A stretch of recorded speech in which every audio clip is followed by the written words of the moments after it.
Meus queridos irmãos, queridos radiovintes, meus irmãos que nos seguem pela internet.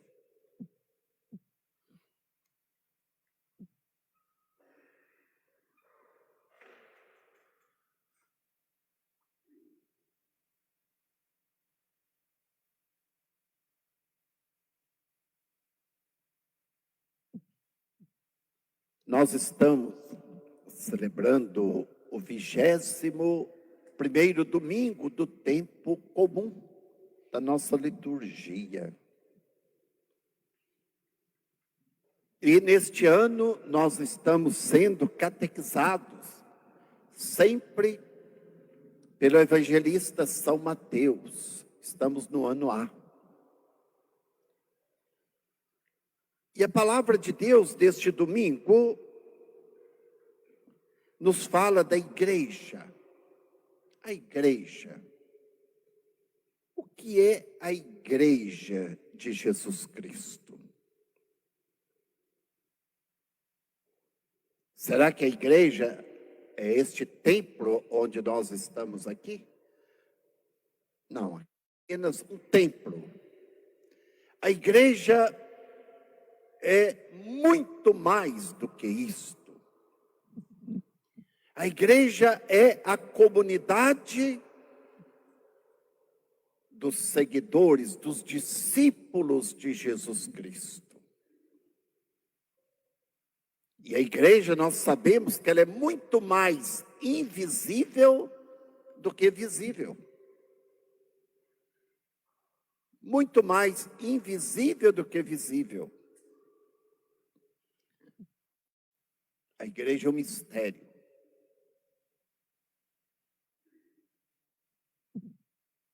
E a igreja, nós sabemos que tem 3 dimensões, né? Aqueles que estão no céu,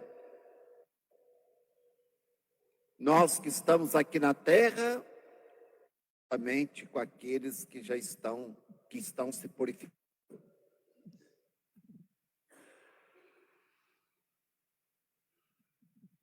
No purgatório. Nós todos formamos o corpo de Cristo. A igreja é o corpo de nosso Senhor Jesus Cristo. Cristo é a cabeça. Cristo é a cabeça. Nós somos os membros. Nós somos as pedras vivas desta construção que é a igreja de Jesus. Mas a igreja, ela tem a sua organização, claro. Enquanto estamos caminhando neste mundo, nós precisamos de organização. Nós não somos um amontoado de pessoas sem rumo, sem direção, sem governo. A igreja não é uma ONG, como disse o Papa Francisco, não é uma instituição aí para fazer o bem e estar. Não, a igreja é muito mais do que isso. A primeira leitura da missa de hoje, do profeta Isaías, é interessante. Nos fala do mordomo, daquele que cuidava das chaves do palácio real, lá em Jerusalém. Tinha um sujeito lá que era o que cuidava da chave. Quem cuidava da chave era aquelas pessoas, não é, de uma honestidade sem par. Porque aquela pessoa que cuidava da chave, que dizia quem podia entrar no palácio do rei para ir conversar com o rei, quem não podia. Aquele que cuidava da chave, ele sabia tudo, conhecia todas as pessoas, tinha informação de todos. para que o estranho não entrasse lá no palácio e acontecesse qualquer coisa. Era segurança. Era aquela segurança assim como no Brasil, né? Tem a segurança do presidente da República, né? Que tem que cuidar de todos os detalhes para que nada de mal lhe aconteça. Também essa pessoa que cuidava das chaves, ele tinha que ter esta responsabilidade. E havia um tal de Sóbina que não era honesto, que não era competente. E Deus disse: eu vou destituir-te deste cargo, e no lugar vai ficar ele aqui. E ele será para o povo um pai. Uma pessoa honesta, séria, que não vai se corromper, não vai se deixar corromper, usando uma linguagem moderna. Não vai deixar se vender. Ele será honesto, um homem digno, será um pai para o meu povo. Muito bem. Vamos dar um passo agora de vários séculos. Vamos no Novo Testamento, no Evangelho. Jesus está com seus discípulos, não em Jerusalém, onde está o Palácio Real, ou deveria estar, naquele tempo não tinha. Jesus está lá em Cesareia de Filipo. Presta atenção no que eu vou explicar. Cesareia de Filipo, uma cidade que fica lá na nascente do Rio Jordão. Já está bem na divisa com o Líbano hoje. Lá no norte. Longe. Era uma cidade próspera naquele tempo. Hoje essa cidade não existe. Quando a gente visita Cesareia, só tem ruínas. Não mora absolutamente ninguém ali. Ninguém. Só tem ruínas e ruínas. Era uma cidade romana. Por isso, Cesareia vem de César, o imperador romano. Veja bem, lá Jesus pergunta a seus discípulos, no dizer do povo: quem sou eu? Quem sou eu? Quem é o Filho do Homem? E os discípulos disseram: olha, Senhor, para alguns o Senhor é o profeta Elias, Jeremias, os grandes profetas, João Batista. Para o povo, o Senhor é um grande profeta. Quer dizer, o povo tinha Jesus como homem enviado de Deus. Um homem que falava em nome de Deus. Um profeta. Mas Jesus não era só profeta. Não era um homem extraordinário. Como hoje, né, muitas pessoas querem reduzir Jesus. Reduzir Jesus. É um revolucionário, foi um revolucionário. Jesus foi não sei o quê, é aquilo, aquele outro, é um amigão, é gente boa, é aquele que resolve meus problemas. Se a gente fizer a pergunta aí fora, quem é Jesus, vou encontrar muitas respostas. Todo mundo, de certa maneira, vê Jesus como homem especial, homem de Deus. Pergunta para um espírita, por exemplo, quem é Jesus? Jesus é um espírito iluminado, é uma pessoa extraordinária. Mas isto não define Jesus. Jesus não pode ser só isto, e não é. Não é.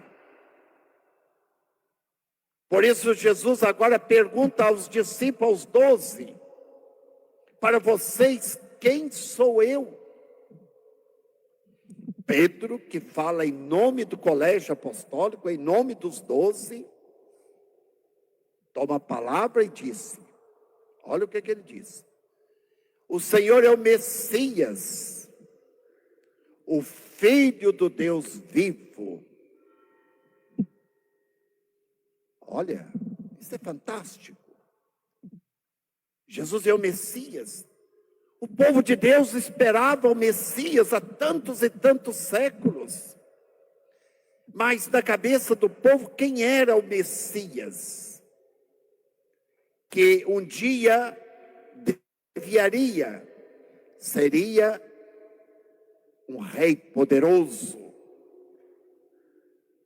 que se imporia pela força, pelo exército, um rei sábio, um rei que ia restituir para o povo de Deus, para aquela nação, a sua soberania, que há tantos e tantos séculos estava subjugado aquele povo, teve na mão dos babilônios, dos assírios, agora na mão dos romanos.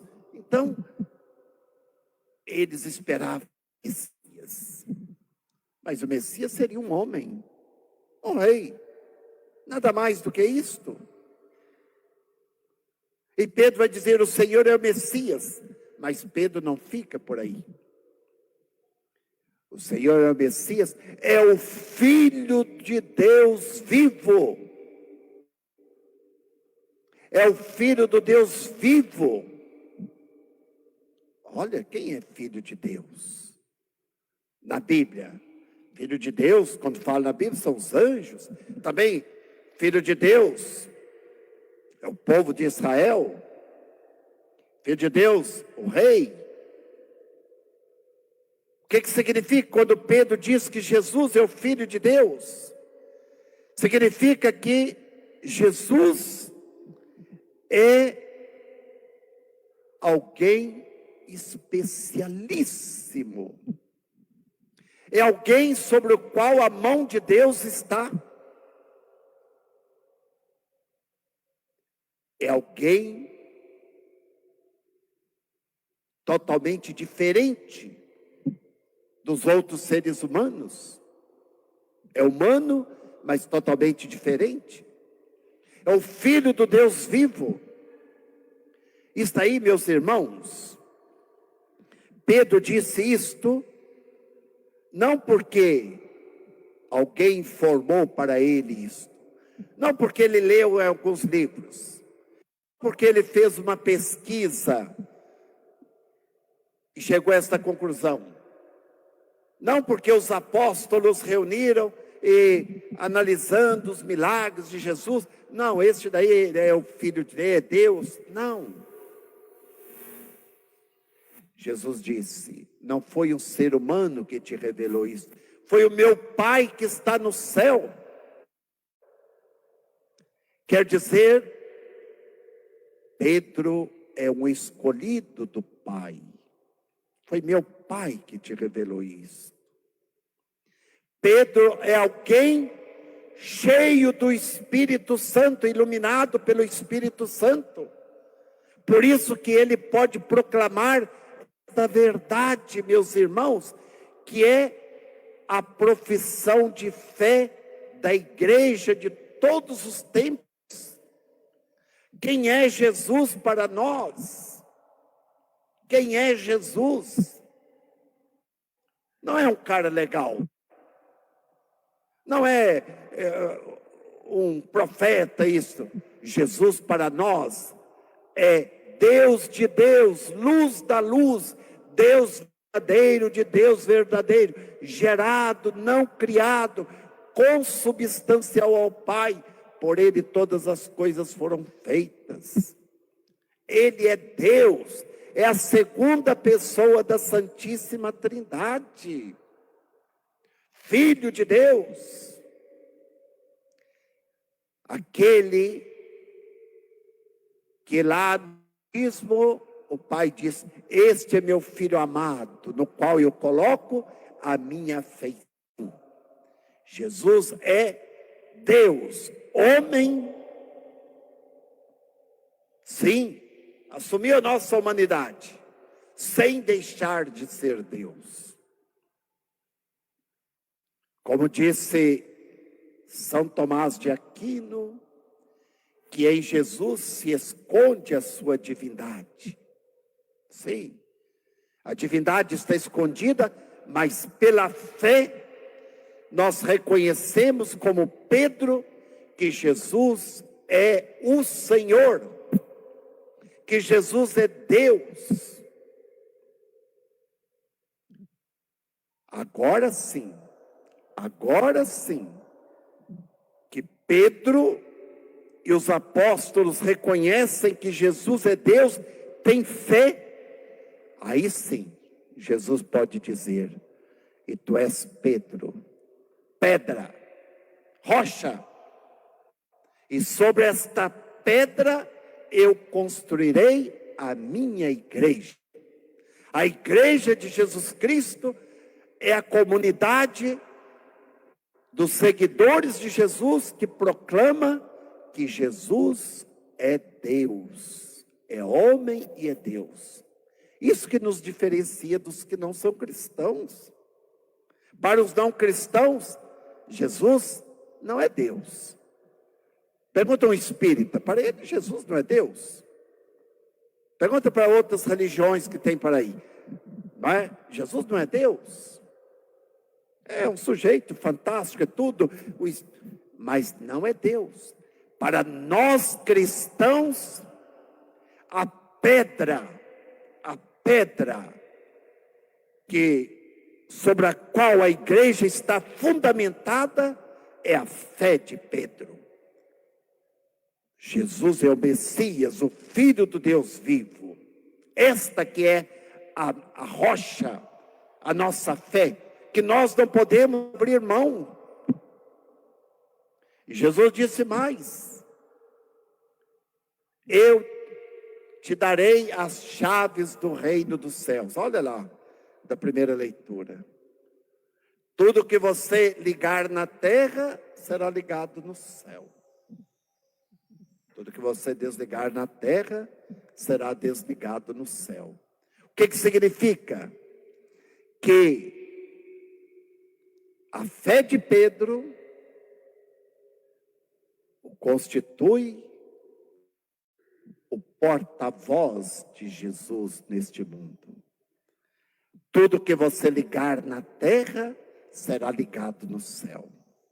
Por isso, meus irmãos, não se entende uma igreja sem Pedro, sem a pessoa do Papa. Nós não entendemos. O Papa é aquele sinal de unidade da igreja. É a certeza que nós temos que estamos na igreja de Jesus Cristo. A igreja que tem o Papa, nós temos a certeza, esta sim, é a igreja de Jesus Cristo, porque ele diz: tu és Pedro, sobre essa pedra eu construirei a minha igreja. Meus irmãos, mas Jesus nunca disse que a igreja seria uma comunidade de pessoas perfeitas. Não. Jesus nunca disse que a igreja seria uma comunidade feliz deste mundo, sem problemas. Não. Vocês lembram das parábolas que nós meditamos nesses dias, não é? Aí que é o trigo e o joio que tem dentro da igreja. É a barca de Pedro, não é? É a barca que às vezes é assolada pelas tempestades. É essa a igreja de Jesus. Nós estamos vivendo num momento difícil da igreja. Este é um dos momentos mais difíceis. Nesse tempo de pandemia, Então o que sobressai aqui? Uma onda terrível contra a igreja. A tal de nova ordem mundial, que quer eliminar a pessoa de Jesus Cristo, o cristianismo, e quer apresentar para nós uma outra opção, uma outra religião universal, a religião sem Jesus. Sem Jesus. Esta é a tática da nova ordem mundial, que está na ONU, que está aí nos governos, que tem os profetas deste mundo, George Soros e outros. Vale a pena a gente ler sobre esta nova ordem mundial, que tem muita gente embarcando nisto. A nova era. A nova era. Tem um teólogo brasileiro, muito querido. Ele hoje é um guru da nova era, chamado Leonardo Boff. É um guru da nova era. E muitas pessoas vão atrás disso. E nós precisamos estar atentos. E a nossa igreja muitas vezes é solapada pelas ondas. Esta semana, vocês viram, né? Quantas coisas. Aquele aborto daquela menina de 10 anos. E a gente vendo os comentários, quantas pessoas que se dizem católicos atacando a igreja. Não, o aborto tinha que fazer. Tinha que ser feito. Então, aborto, como que uma menina de 10 anos pode dar à luz? Então a igreja é terrível. A igreja quer o sofrimento dessa menina? Nada disso.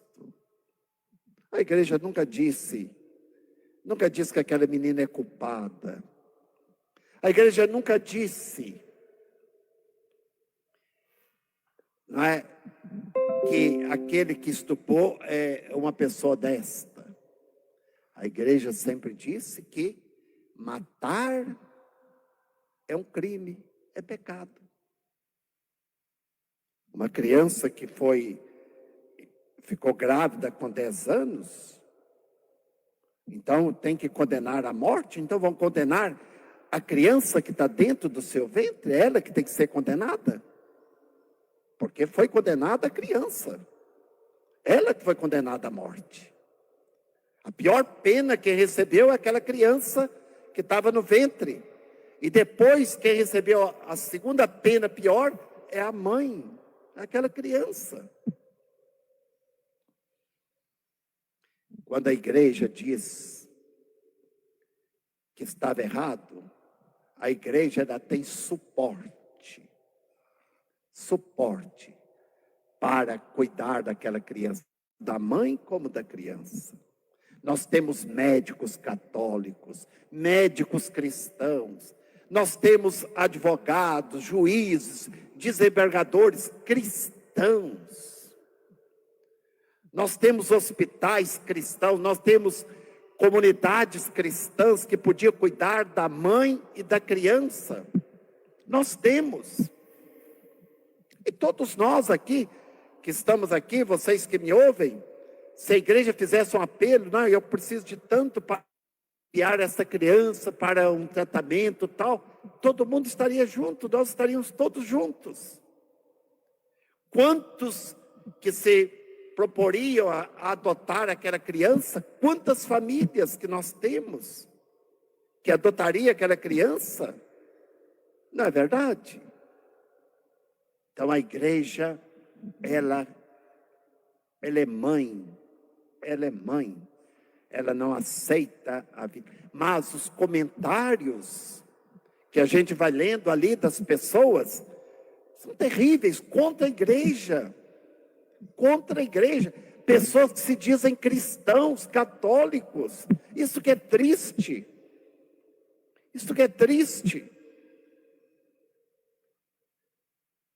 A igreja é esta comunidade dos filhos de Deus, mas que é solapada constantemente.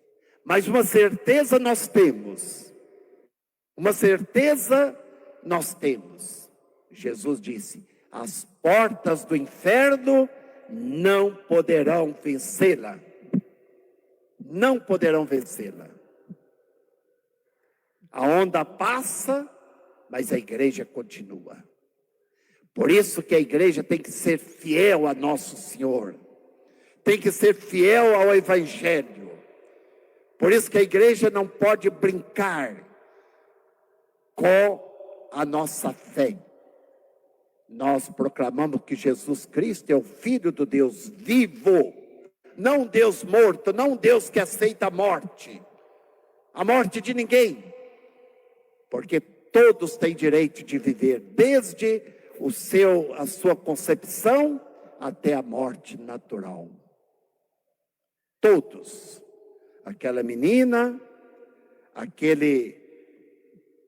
criança que foi concebida no ventre daquela criança, daquela menina, também o estuprador tem direito a viver para pagar os seus crimes. No Brasil não tem pena de morte. É engraçado. No Brasil não tem pena de morte e é condenado à morte uma criança no útero da mãe. Meus irmãos, esta é a igreja de Cristo. Esta é a nossa igreja.